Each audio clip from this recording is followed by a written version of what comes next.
When you really embrace being a student and you're constantly wanting to learn, and you can spark a conversation with anybody about the most basic thing, and they feel such pride in being able to teach you and share their experiences, it's just a really beautiful thing. And I feel like for a few years there, I was missing that because I was like, I got all the answers. I don't need to ask you. Don't tell me your thing because that's not me.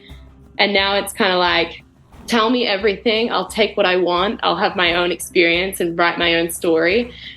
Everything's with a pinch of salt for sure. But it's just such a cool way to kind of move through these journeys towards these goals. And it brings people along for the ride because they're just as much part of it because I couldn't do it alone.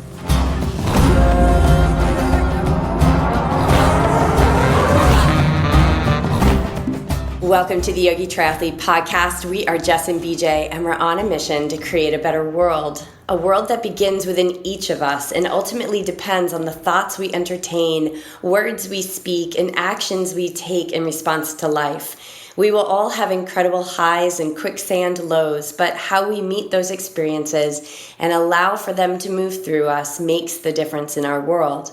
Today, we're thrilled to welcome professional ultra trail runner and Ironman triathlete Lucy Bartholomew to the show. Lucy has talked so openly about the high highs and the low lows of doing what she is called to in this life. And yet she continually persists to, as she says, up-level to a new devil.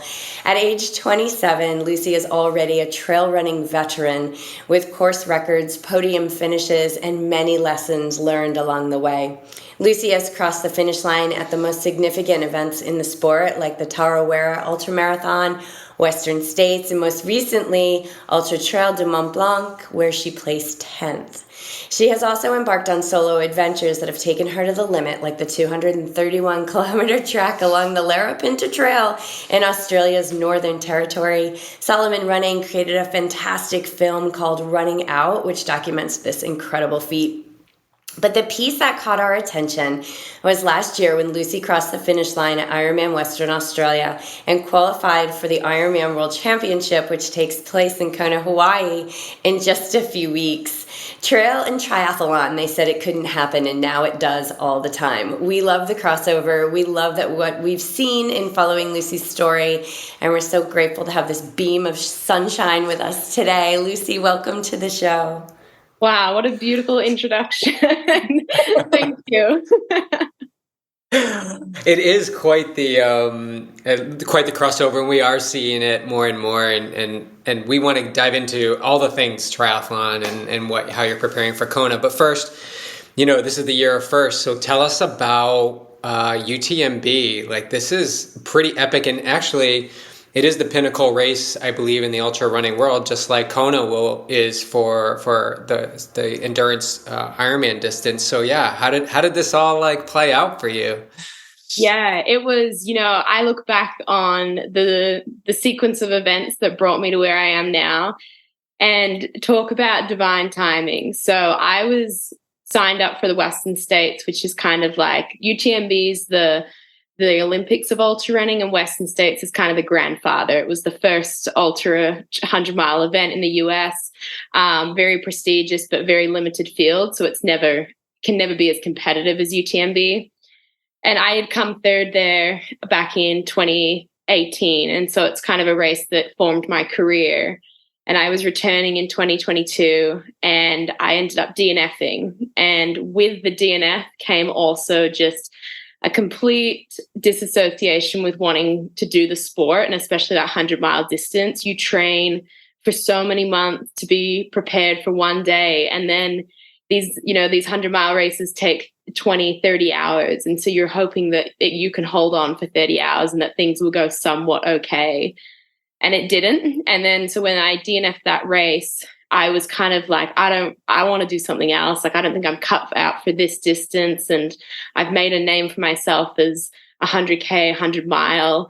And I just don't know if that's where my love and passion is. And I kind of had been toying with the idea of Ironman during COVID, because when the world shut down and Australia became super isolated, I was looking at events locally that I wanted to do, and I've done them all. And so I was like, what's something different I could do? And, Ironman was always this one day, someday I'd do it. Maybe when I was retired from the sport and just an old person at the back, just getting it done.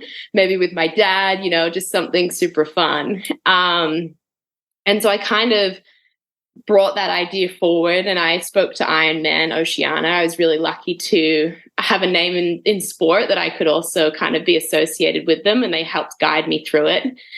And so I ended up kind of training the triathlon way for the rest of the year, and then completing Busselton or Ironman Western Australia, and went into it, and just the whole training and the whole process was so amazing, because what it meant was that for two sports, I was a newbie. I was a student again, and which I love. And that's how I love to live life. Whereas I felt like in ultra running, people kind of expected that I had answers for them, and that I'd experienced all the kind of trials and tribulations, and that I was a wise old woman of the sport. And I'm like, dude, I'm 27. I got no idea what I'm doing. And so I finished the Ironman and absolutely loved it. Had that day, you only get your first time once. And so everything was new. Every time when I got out of the water, I was like, man, that's like, I've never swum for like that consecutively. And then I was on the bike and I was like, this is my longest cycle ever. And then I got on the run and I was like, I haven't done a road marathon. So I was like, this is my first marathon, and it was just like this real new light shone into me kind of thing. And then I was kind of looking at what I would do for this year, and I was looking at sub ultra distances, or like that 50K range. And then my dad got into Western States, and he was already entered into Tarawera, and this is a 100-mile race. And I thought, you know what? I'll take your entry, and I just want to run 100 miles and have a really peaceful experience, and kind of like a last hurrah run of the 100-mile distance for a little bit, close the chapter, make it really positive. And I went there and ran with that was my objective. And, that kind of gratitude and that kind of like big perspective often gives you the best races.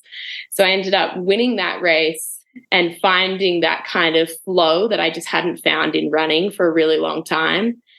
And then with winning that race, I got offered the spot onto the UTMB, which is a race that, again, was a one day, someday. It's a big beast. I'm not sure, I was strong enough. I was kind of toing and froing. And then when I lined up the two, so Kona and then UTMB, it's a 6-week gap. And I thought, I'm at a place now where my body trusts me. My mind is super smart and really kind of always in my best interest. And I just had this gut instinct that this was the year to do something a little bit different, and to have the two pinnacles, like you say, side by side is just such a privilege. And so I'm just going to jump on it while I can and see what happens. Yeah, it's super exciting.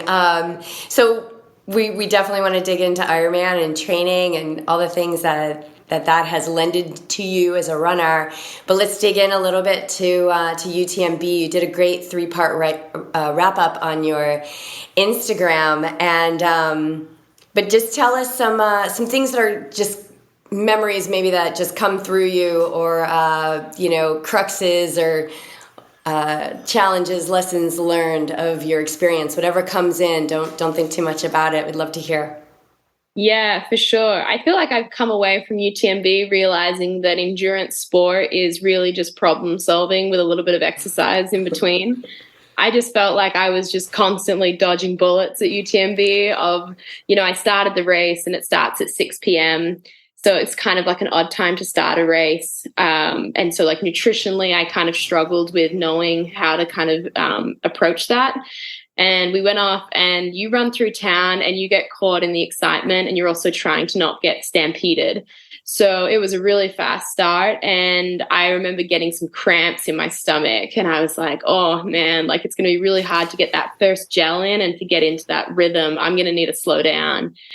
And I look back, and in the moment I was really annoyed. I was like, oh, of course I have cramps, and this is just the beginning. But instead of that happening to me, it was happening for me. It meant that I slowed down. I let go of the lead girls, and I just kind of took my food in, walked, and just kind of soaked in that evening light before it went into darkness. And then, the night was definitely just a big blur. I'm someone who I have the privilege of a very relaxed lifestyle, and sleep is something that I don't let go of easily. So to go through a whole night and see the sun rise, my body definitely was like, what was that? And like, you still want to keep going? So kind of navigating that was really challenging. And then one of the things that kind of really derailed my race, and is where I kind of like, if I was to return to UTMB, the biggest, I could make up a lot of ground, is that I had a weird thing happen with my ankle where I had it checked just the other day here in the US, where it looked like the tendons that kind of like attach onto the shin, onto the foot, were just got really, really angry. And so they really swelled. And I thought I had like broken or fractured my tibia or something, like a stress fracture. And so I was kind of running and trying to be like smart, but I'm 20 hours in at this point. And I was like, do I just finish, or is this going to like hurt Kona? And so I battled that for 10 hours, was just kind of like trying to tiptoe around, is this detrimental, or is my body swollen it and splintered it that it's not going to hurt it? And so it's such a relief to come out the other side now and to have had it looked at. And it was just, of course, at some point your tendons are just like, this is 10,000 meters of climbing in the mountains. I'm kind of annoyed. And so just respecting that. But there was obviously, as always, moments of like, can I do this? How much do I want this? And then when I got into the top 10, of course, here I was, my original goals were like top 20 would be amazing. Under 30 hours is my goal. And then once I got a sniff of top 10 and there was a girl 20 minutes behind me, it was just like, here's competitive Lucy comes out. And I was like, let's just do this to the finish line and squeeze out. I've come this far. Let's just see what can happen. And I'm really proud of myself because I don't think I've had that mongrel and that grit in me in racing for a little bit. I've kind of been very conservative and protective of like, I don't really want to hurt right now, but it was cool to kind of like go to the well and experience that again, because that's where you learn so much about yourself. How did you rationalize that moment when your ankle was showing you signs of something? And did you have to like let go of what would happen in Kona? Were you like, I'm okay with whatever happens? And like, how did you rationalize that? How did you keep moving forward? Yeah, definitely. So it was a real kind of, I was lucky that I actually texted my coach while I was out there, and I said, hey, he was there in France. And I said, I've got this real pain. And it's kind of like it was a tightness, it was an ache, and it's progressing. But then it got to a certain point where it wasn't progressing. And we made the decision of, are you willing to pay the price that could possibly be worst case scenario, that this is the end of your season? And in my mind, UTMB I'm a professional ultra trail runner. I'm not a professional triathlete. And so, of course, that's where most of my cookies laid for that day. And I wanted to race UTMB as if I didn't have Kona, and I want to race Kona like I never did UTMB.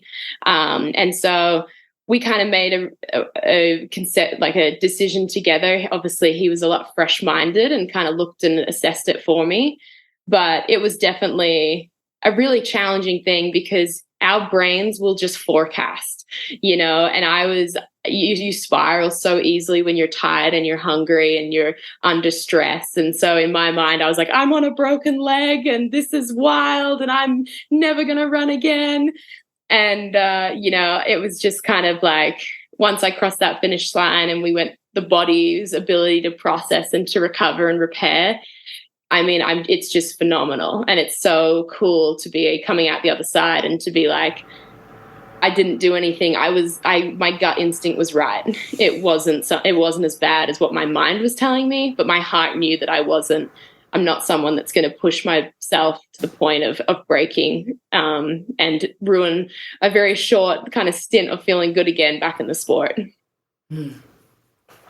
How about when you find out you've got 11th place, 20 minutes behind you and you're in top 10, people may look at you and go, oh, well, she's like top 10 owning it or whatever. But was there ever that part of the mind that was like, well, 11th isn't bad. Like if I do, or were you like focus, that overrode everything? No, it's like you're in my head in that moment, because I was totally like, you know what, 11th is fine. Like, you wanted top 20, you're 9 spots safe on that, don't worry. And then I would ebb and flow to like, no, Lucy, you've worked this hard, hold on to it, like, come on, you've got this. And I was like, I can't run downhill on this foot. She's going to be definitely jogging downhill. So she's going to make up this 20 minutes on that final 8-kilometer descent. And I was just ebbing and flowing. And it took my crew and, my sponsor, Salomon, came out to find me, because obviously this was kind of like the closest battle that was still going on in the race. They were just kind of like, no, Lucy, you're not letting this go. Like, do not let your mind tell you that 11th is great, but like you're in 10th, hold on to that. And, even if you try your hardest to hold on to it and you get past, mad respect to that woman behind me, because we were both battling, we were both hurting. And it was pretty cool and a pretty surreal experience to, just like I said, to find that kind of like grit and want to, and pay the price of pushing to the last finish line. Yeah, and I think as athletes, that's kind of that's some of the best part of us, when it's just so gritty and so much of you just wants it all to end, but then there's like a bigger part that loves it all and loves that competition and that hunt, and crossing the finish line. So like crossing the finish lines, and you're on the other side in 11th, right? And you remember that thought of like, well, 11th is fine. Like, where does the mind go then? Totally. And it's like I, top 10 goes on the stage the next day, and I was in no state to be standing on a stage. Like, I was hurting to the point where I felt incredibly rude. But during Courtney, who won the race's speech, I had to sit down on the side of the stage because I was just getting real lightheaded and stuff. But standing up there and looking out and just being like, I gave my soul out there to be standing here. And I respect and admire the ones in front of me, the ones behind me, and the ones that were still crossing the finish line 45 hours later. It's just like the human spirit and what we can achieve is like unreal. And to get to that point, like you say, that grittiness, you have to go through such a process to get there. And then it's such a privilege to be there, even though it sucks sometimes.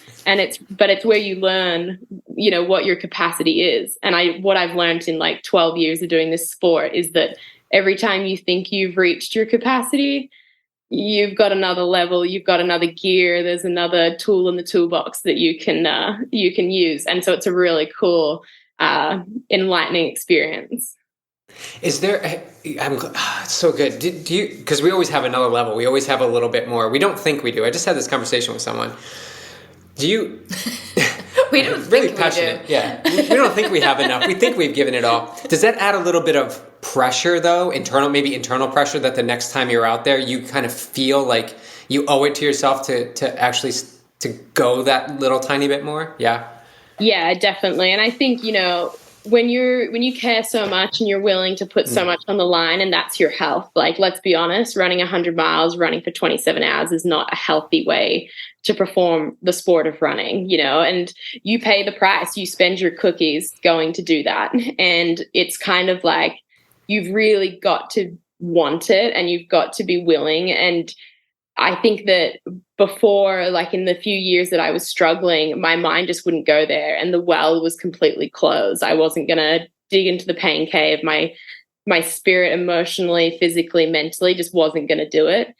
And so to kind of like tap on the pain cave's door and to be let in this race was just like such an honor and such a cool experience.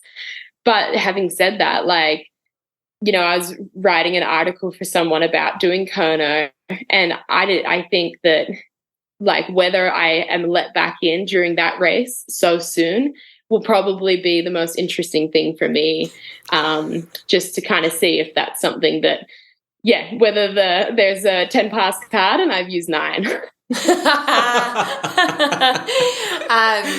Tell us about, do you use mantra when you're racing? Did you have a mantra during UTMB?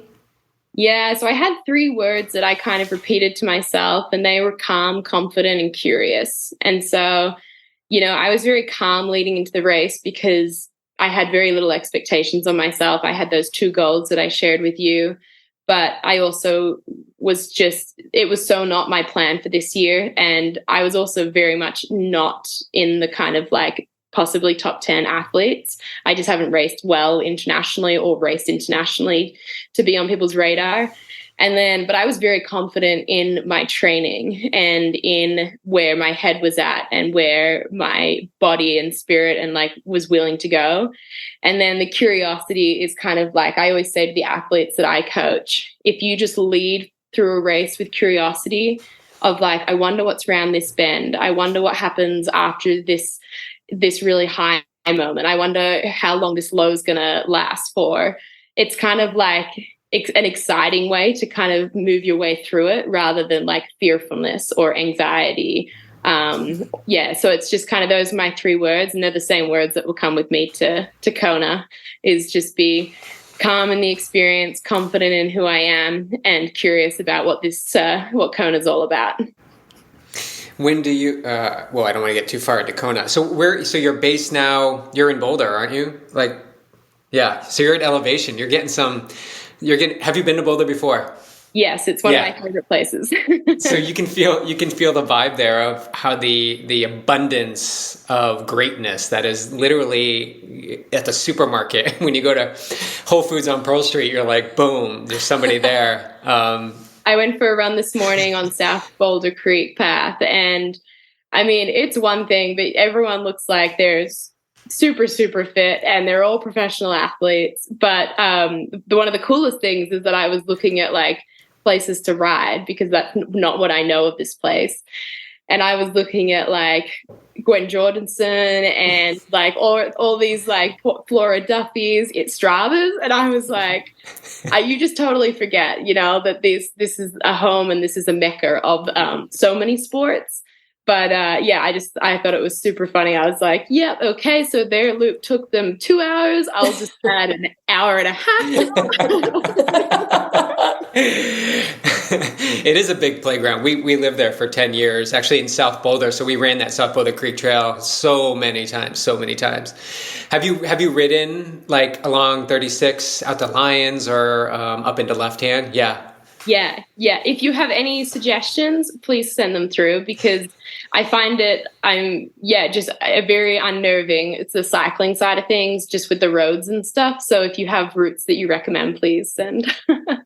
Absolutely. Yeah, and maybe you've done Kona, so maybe some routes that would be helpful for Kona training. Absolutely, we can definitely share that. How's the body feeling now after UTMB? Like, what's the recovery look like? You feel 100%? Where are you at? So I would say, immediately after, I was very concerned about my ankle, and it wasn't until that got checked off by the doctor, which was only a couple of days ago, I kind of had this like, you just never know unless you know. People were like, oh, sometimes it's better to be blissfully unaware about things. And I was like, yeah, I'm not one of those people. Like, I just want a scan and to see this whole thing and just to be assured. And so since then, I've been like really catching up on the sleep that I've been missing. But I would say I feel, I haven't really I've trained running up to 75 minutes and I've ridden up to 3 hours. And I feel pretty good. I feel like there's definitely like a lethargic feeling. And I cannot stop eating. It's insane. And it's costing me a bomb in Boulder. But I feel really happy with, I think that the ankle was perfect in terms of it stopped me running and getting back too quickly, which has always been my fault with these races, is that I'm just so used to getting up and running that I want to do that as quickly as possible. And I think that the ankle stopped me doing that for a week. Then the coolest thing is that I had swimming and cycling, which are the two sports that need attention. And I could use them as my form of movement, and I can call it training. It's not just me cross training. And then bringing running in now, I'm kind of like, I can really gauge how I'm feeling. And Yeah, I feel really good. Like I feel really mentally happy. I feel it's always nice after a good race. You can really rest on that. And I always think if it hadn't gone well, how would I be feeling? Would the motivation still be there? And so it's really nice to be able to rest on a good race and understand that I feel a little bit like a sack of potatoes at the moment, but I have run 100 miles in the mountains. I think I can do Kona as long as I'm play it smart for the next few weeks. Yeah, I think Kona is going to take a lot of. Well, you're at elevation. Are you normally at elevation? No, I live on the coast. Yeah. Oh yeah. Okay. So how is that? Is that treating you? Do you feel any fog? Because I know a lot of people have that kind of fogginess upstairs. Yeah, I mean, it's hard to tell if it was UTMB, my slightly down at fitness, or the altitude at this point. It could be one of the three. But we're going to go do a higher run up at Ned on a high Lonesome run loop tomorrow, and I think that I'll feel the altitude then. That's like a 15-mile run, and that'll be kind of like the furthest that I'll have pushed myself for a little bit. So it would be nice to kind of distinguish what is really feeling that fogginess or just heavy legs. So leading into UTMB, knowing that was that was the A race there, and now you're kind of moving into this second, so to speak, A race.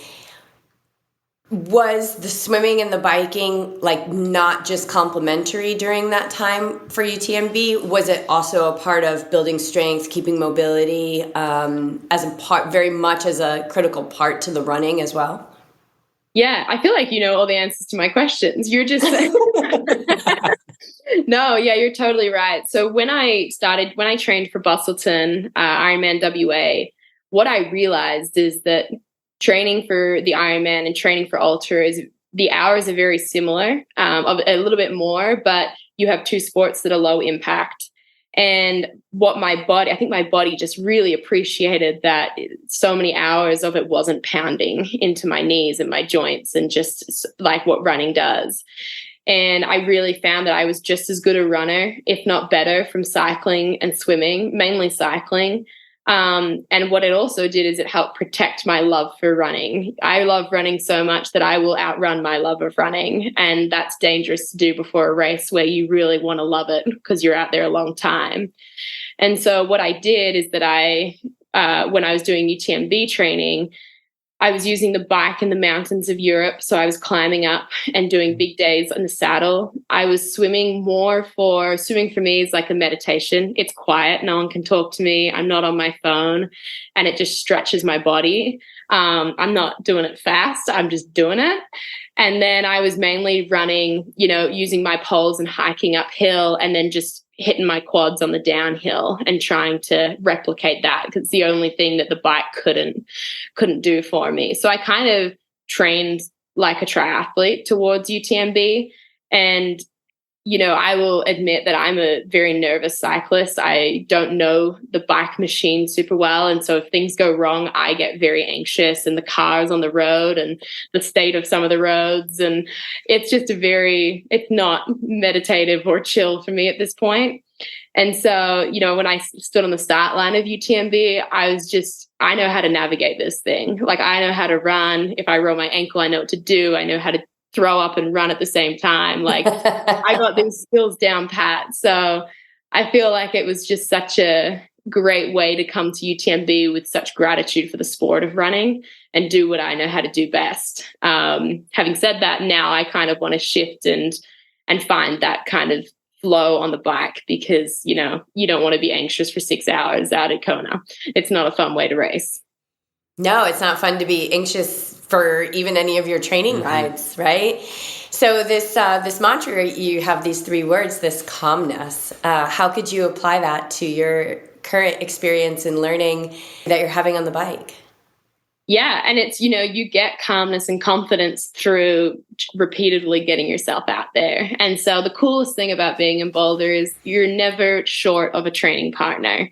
And I find a lot of confidence, and I can learn a lot by being with people. And so just tapping into group rides and just kind of putting myself out there and slowly bringing myself to put myself in positions where I'll change a flat tire, where I'll learn how to do something. And that's the beautiful part of the sport, is that people want to help you. You know, I've had people reach out and want to go for rides with me and just kind of teach me what they know. And I think that's what I really loved about the two sports, is that I've got to tap into two communities, which are just more of the same, just awesome legends who just love the world of sport. And then you've got this, you've mentioned it before, this beginner's mindset. So this, and even though just now you just asked, like, you know, if I know of any routes out there that are available. So you don't feel like you know it all. And I think that's a really, it's a really good concept to grasp when you always have this, I guess, back to your mantra word, or curiosity, like, you don't know enough to know everything. And what can you pull away from each situation? There's sort of like a humbling a sense there. So is that something you had to learn, or is that something that just like growing up, it's just where you were always wanting to be fresh in the mind? I think in the sport of running, there was a point where my trajectory was just on the upwards, and I couldn't lose. It just felt like, and I feel like where that started to go downhill was just life tapping me on the shoulder and being like, you think you have this figured out? You do not have this figured out. You know, we can always throw you something more. And so kind of realizing that, and realizing that when you think you know it, you have no idea about it. And, you know, the other day my tire went flat and I took my wheel into the bike store in Boulder. And I said, hey, like, this has gone flat. I have a tire in my thing. And he goes, you mean you have a tube? And I was like, well, I don't know. Yeah, like, this is how little I know, man. And he was laughing. He was like, wow, you know, he's like, you know, the people with some of the nicest bikes have the littlest idea. And I was like, man, I am all gear, no idea. Like, let me tell you. And it's just, I think when you really embrace being a student, and you're constantly wanting to learn, and you can spark a conversation with anybody about the most basic thing, and they feel such pride in being able to teach you and share their experiences, it's just a really beautiful thing. And I feel like for a few years there, I was missing that, because I was like, I got all the answers. I don't need to ask you. Don't tell me your thing, because that's not me. And now it's kind of like, tell me everything. I'll take what I want. I'll have my own experience and write my own story. Everything's with a pinch of salt, for sure. But it's just such a cool way to kind of move through these journeys towards these goals. And it brings people along for the ride, because they're just as much part of it, because I couldn't do it alone. What was your awareness or perspective of Kona before you became somebody who's going there? So it's always been something that my dad and I have watched on TV. It's the one Ironman event that really got onto like Australian news, and I definitely followed along. And then, you know, when I signed up for this Ironman, obviously it was this elusive thing that no one really mentioned to me until a few days before. And I was kind of like, nah, like, this is just one and done, tick it off. Like, I'm not going to be, that's not going to be a possibility. And then like the day before, I was like, you know, I might just like transfer a little bit of money into my bank account, make sure I have my credit card with me at the roll down, and just like, you know, just maybe, I just want to be prepared. And so, you know, it's just so crazy that I get to experience it. And my dad is just losing his mind that this is something that I get to be a part of. And especially with it being an all-female island year, I just feel like it's just iconic. And I'm just super, super grateful for the opportunity. Who's going over there with you? Family? Nobody. Nobody. He's really stoked, but he's also like, I'll cheer from, like, he watched UTMB from the couch eating croissants with my brother, and he's like, I'll sit on the couch having an acai bowl cheering for you for Kona. I said to him, like, the best way he can support me is to look after my dog and be ready for when I come home. So that's all he's got to do. Well, he's going to be drooling over your acai bowl in Kona, because we're going to tell you where the best ones are. Oh, perfect. That's the kind of intel I need. Okay, I need riding roots in Boulder and acai bowls in Kona. Okay. Yep. Yeah. Get ready. We'll get you hooked up with that one for sure before we hang up today. What are you looking forward to the most about your experience in Kona? Oh, I think just experiencing it, it seems like such a circus, and it's just like UTMB, it's mayhem, it's energy giving and energy sucking. And it's just kind of like being like, I found Ironman Western Australia quite like overwhelming, just because there's so much kit. You have your bike, you've got to like transition, check everything, whatever. It's just a lot of process. And so to see that on a scale that's so big it's going to be wild. And I'm just so excited to be a part of that and to watch it and to get to soak it in. But I'm really looking forward to, of course, the marathon. I feel like running along that coastline and on those roads that you hear all about. I know it's hot, I know it's humid, but like, I just think that when you're at the marathon point, it's just the most incredible gratitude that I'll have survived the other two things. Speaking of energy giving and energy sucking, what are your expectations of the energy lab, the natural energy lab that you run into? I've heard all about it, and I have high expectations.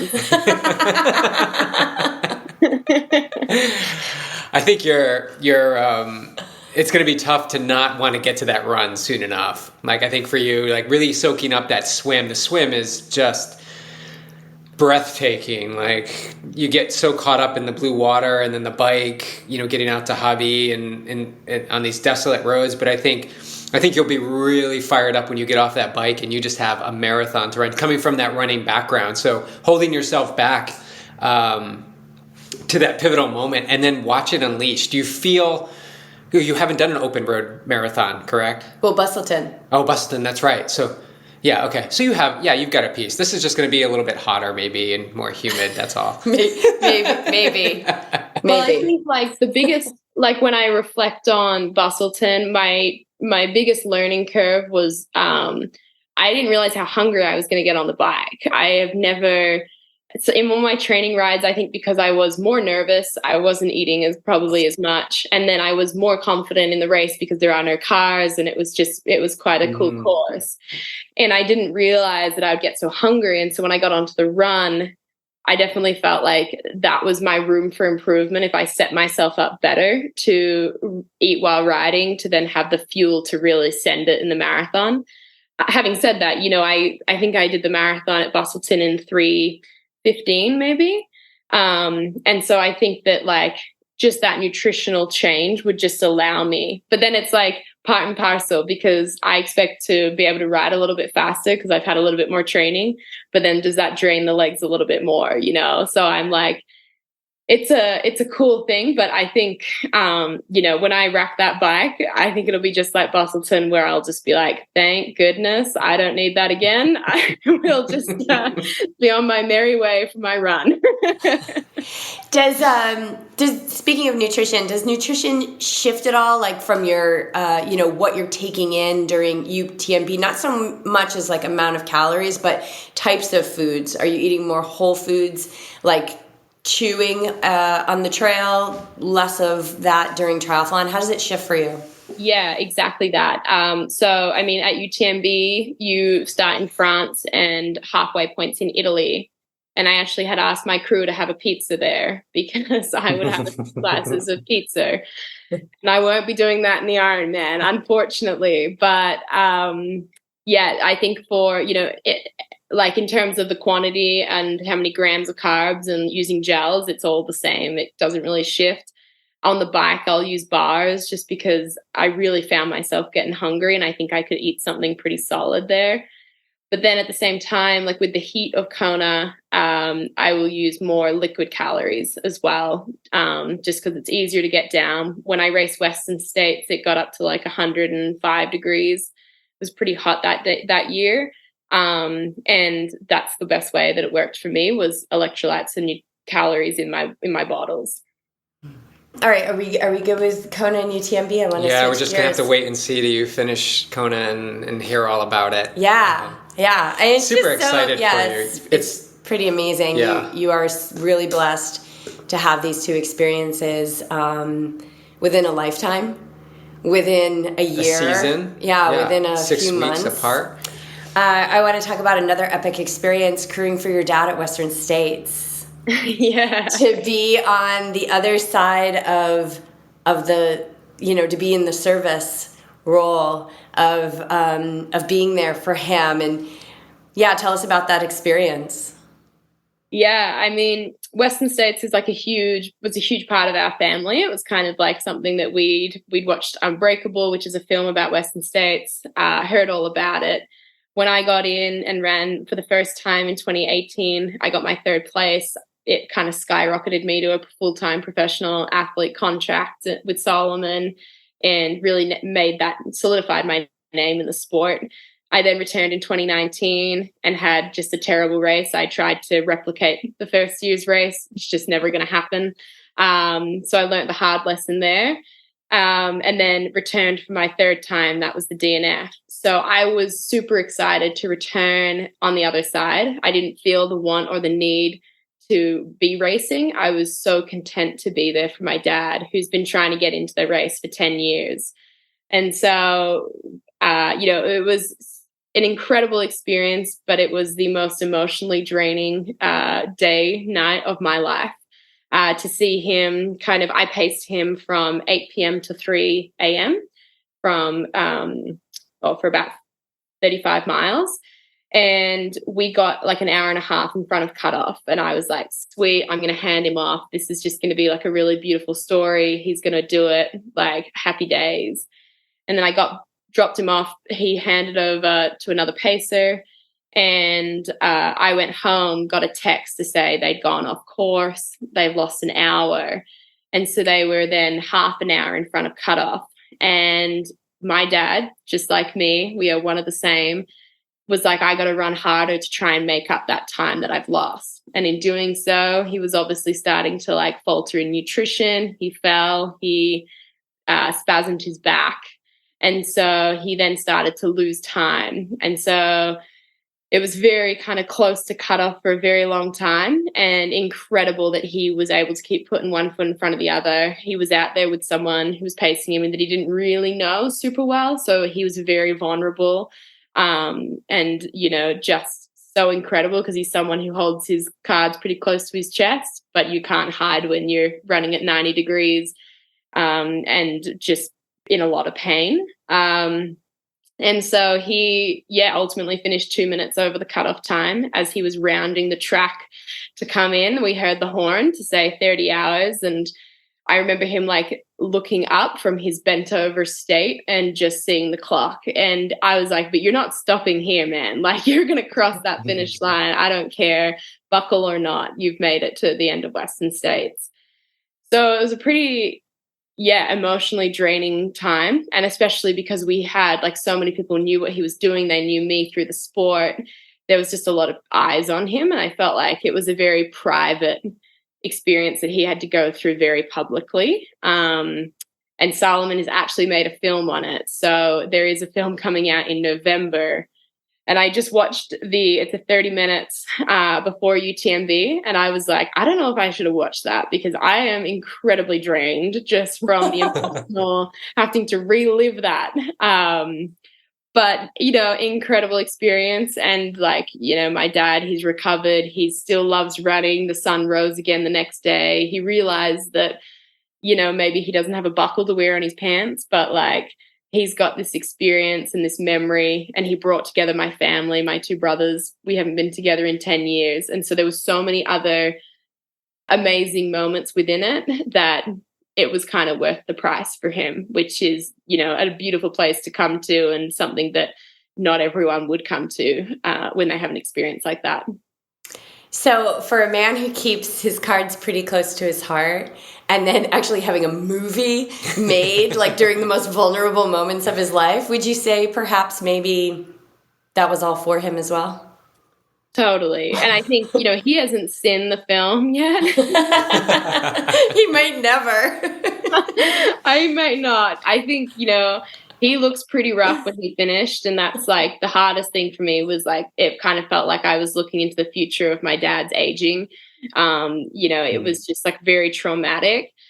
And so I think he like has an embarrassment linked to it. Like he feels like, oh, I look so terrible. And so, whatever. And I was like, even like, it's just, that's so irrelevant. Like people aren't even looking at that. They're looking at that you're at the end of the finish line, you sat on a chair and you smiled. Like you still went to the finish line, even when you knew that you were going to be over the time limit, And I think the cool thing is that the movie really, we had to refilm my interview back at UTMB because you could not understand a word I said because I was sobbing the whole interview after day after.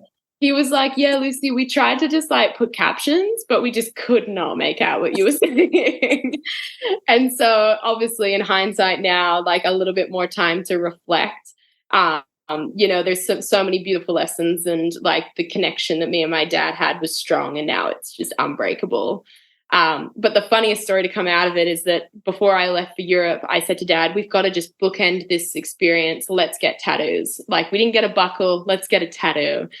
And I was like, let's get the elevation profile and I'll get it. You get it. It'd be super cute. And so I got it on the side of my arm here and my dad got it along his wrist. And then I was sitting on the plane to Europe and I was like, man, this doesn't look right. Like I know Western States really well.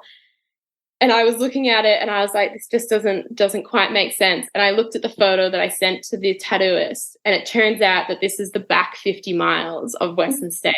We're missing 50 miles. But what we have tattooed on us is the part where he fell to shit. And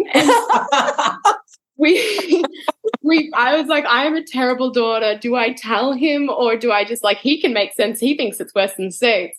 But people at UTMB, like people who know the race, was like, that's not right. And I was like, no, it's not. And, but there was so many times in UTMB, and it'll be the same when I'm in that TT position on the bike. Like I look at that and I was like, if my dad can do 50 miles in the state that he was in, then I can damn well run UTMB and I can finish Kona. So it's a pretty funny story. I do need to he's going to complete his tattoo. We're going to add to his. But it's a very funny end to the story that, just keeps on giving, it seems. I love that. Does he ever have dreams of doing triathlon in Kona and any of that? Yeah. Yeah, he kind of, it's funny, like when I did the Larapinta Trail, that was kind of like, he's the one who kind of put that in my like radar. He was like, I've always wanted to do this 14-day hike, but do it at once. And then I was like, I'm going to do it. And then he's like, oh, I always wanted to do an Ironman. I was like, I'm going to do it. And he's like, can you stop? So he's got plans and dreams. And like, initially he was going to do Bustleton with me at one point because he was just kind of the same thing. But then he got into Western States. So it was kind of back onto the running game. But I can see him getting involved maybe next year, and I'll share all I know at that point. Let's talk a little bit about food. Are you mostly plant-based? Do you eat a fully plant-based diet? What's your nutrition like day to day? Yeah, I would call myself plant-based 99% of the time. With my traveling and sometimes the positions I end up in, I can't be too specific, and I'm very intuitive now. One of the things that I learned through going through some hard years of running and training and just existing was that I was just putting myself in too many boxes. I was the runner, I was the vegan, I was this, and I was just trying to fulfill them all and didn't want to be judged, but of course you get judged. And so it was just kind of like such a challenge to try and appease everybody and stick into the rules to fit into these boxes. And so, I've definitely kind of released, I can control what I can control. And when I have my choice and my situation and where I spend my money is always going to be on plant-based. But sometimes there is nothing else, and I'm not going to go hungry, and I'm not going to deprive my body of nutrients and looking after itself, because sometimes that's the biggest act of self-love, is just kind of like accepting and not stressing on it. So that's kind of where I'm at now. Yeah, I think when we put those hard lines on, it puts you in a box, and then we start working with like, we feel like we're doing the wrong thing, or then we start looking at, and feeling guilt, about the choices we made, and all of that is poison. Well, I just think, if you were doing plant-based for health reasons, the stress around food that you are putting upon yourself is so unhealthy that it's gonna, that lettuce is gonna be completely nullified by the fact that you're sweaty palmed about whether that's got, like where that's been or what it's been through. And so I kind of felt like that was how I was. Like I was so nervous around, like, is there going to be something I can eat? Like, and now it's kind of like, there's always something, and if you're open and you're flexible and you communicate and you set yourself up, usually you're not a pain in the ass to most people. But it's definitely been something that took a bit of accepting and honoring and just realizing that I can do my best and that's all I can do. Yeah. And as a coach too, now you're coaching, you're coaching athletes and you're probably coaching them through nutritional challenges as well. No, yeah. I coach young female runners that want to get into trail running. And really I started coaching in COVID because I got really bored and I was like, what am I going to do with all these spare hours in my day? And my thing was like, I can help these girls form a really good relationship with their bodies and healthily introduce them to running and whatever. But I'm very firm on like anything about nutrition. I can give you experiences. I can give you some like articles and stuff. But when it gets to the nitty gritty, I'm outsourcing that, man. And it's just like, running and mental health and that kind of body image and eating disorders, they do coexist. And so it's like, I'm not a professional. I'm not educated in this. I have my experiences that I can draw upon, but I'm very kind of aware of how a coach that sometimes said something in the wrong way or says the wrong thing, I've been that person that's taken that on and then run with it. And so I'm just very kind of will openly have a conversation and then I'll just connect them with a nutritionist that I know and I'm happy to facilitate that conversation. But I have no answers in that category. Eat enough always, eat not enough never. That's all I say. Well, you also have a beautiful resource though, your cookbook. And I love the title of it. If you look at it quickly, it says sustainability, but actually it says sustain your ability. And it's beautifully done. But what are some of your favorite recipes that are in there? Oh man, I think my favorite for sure is the banana bread. I could exist off banana bread. I love making, when I run camps in Australia, I always make the dal from the cookbook. It's very simple. And I love that the leftover dal can be turned into like lentil falafels. So it's a very zero waste recipe. And you can I always mass make it. And then by day 2, I'm over dal and the texture of it. And so it's like roll it into balls and put it in the oven, just feels like a totally different meal. So I'd say that those two are definitely my go-to favorites. What about dessert? Like, what do you, after UTMB or something really big, like what is your go-to, like, I'm craving this so much? Oh, it's definitely just a good gelato or I was in France, so I was just lining up with everyone else at the gelaterias. And I think that's probably, after UTMB, my appetite was terrible. But it was definitely just a pizza and a gelato that I finished with. Yeah. At like 1 a.m. It was ridiculous. Have you, Heather Jackson, are you familiar with Heather Jackson? So it's so funny because I wrote to her and I was like, you're doing Western. And she's like, you're doing Kona. And I was like, we got to cross paths, man. And so she actually offered me to use her bike, but she's tiny. And so small. So small. But she commented on my most recent post and I said, when we cross paths in person, it's going to be fireworks because I've just followed her. I love her. And she kind of resonated a lot with, I was talking about DNFing Western States and how it actually set me up for where I am now and how UTMB went and I measure success now, and especially with with Kona and stuff. And she resonated a lot with that. So it's cool to know her, but I can't wait to meet her.